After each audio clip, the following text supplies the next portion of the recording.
Uhali gani mwanamichezo na yeye ambaye unaitazama Ava TV. Karibu sana, naitwa Memorasia Sylvester na hii leo tunakujuza taarifa ambayo imetoka bodi ya ligi, nazungumzia ligi kuu soka Tanzania bara. Baada ya kuahirishwa kwa mara ya kwanza mchezo kati ya wenyeji TRA dhidi ya wageni wao Simba Sports Club, ambapo ilikuwa ni March 14, na leo wametoa taarifa kama ifuatavyo kutokana na kile ambacho kilitokea kwenye ule mchezo.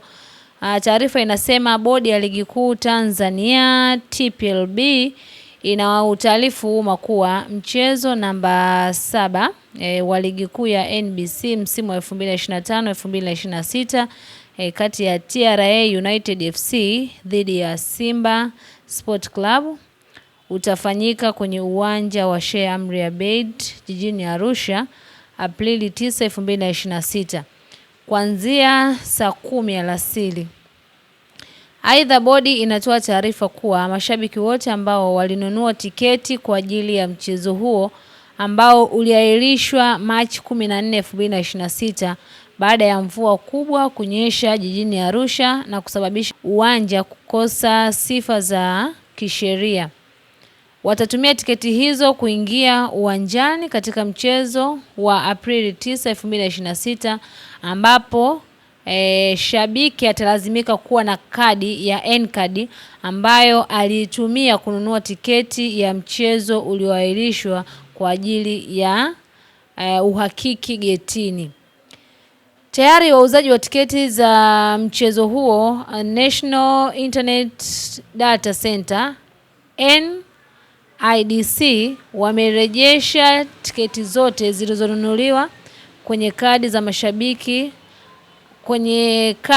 mashabiki hao bila kujali shabiki alikuwa ameingia uwanjani ama hakuingia kabisa. Na kwamba mashabiki hao hawatapaswa kununua tiketi tena.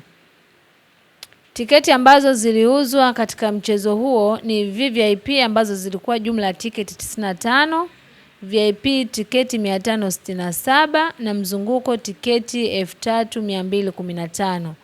Bodi inawakumbusha mashabiki ambao hawakununua tiketi kwenye mchezo ulioahirishwa kuwa tiketi hizo zinapatikana ama zinauzwa kwenye vituo vya N-card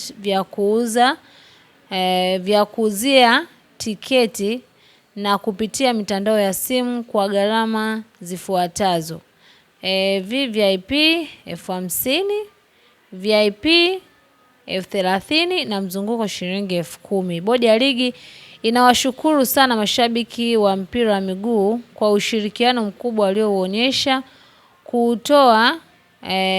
kutoa kwa bodi na klabu zake, ikiwemo kununua tiketi na kuingia viwanjani kuziunga mkono klabu zetu. Imetolewa na idara ya habari na mawasiliano, bodi ya ligi kuu TPLB Aprili 8, 2026. Na hiyo kama ambavyo umenisikia kila ambacho nimekisoma kupitia barua ambayo imeandikwa na bodi ya ligi kuu kuhusiana na mchezo ambao uliahirishwa kule mkoani Arusha na sasa utafanyika hapo kesho. Lakini makocha, wachezaji wamezungumza pia kuelekea kwenye huo mchezo. Hivyo rasmi sasa tiketi ambazo zilinunuliwa kwenye mchezo wa March 14 sasa zitatumika kesho, na hiyo ni rasmi kuanzia sasa. Endelea kufuatilia Ava TV kwa taarifa na habari mbalimbali za kimichezo ambazo tunakuletea kila wakati. Lakini usiache kusubscribe, kulike, kushare, kucomment ili wa kwanza kabisa kupata taarifa na habari mbalimbali za kimichezo.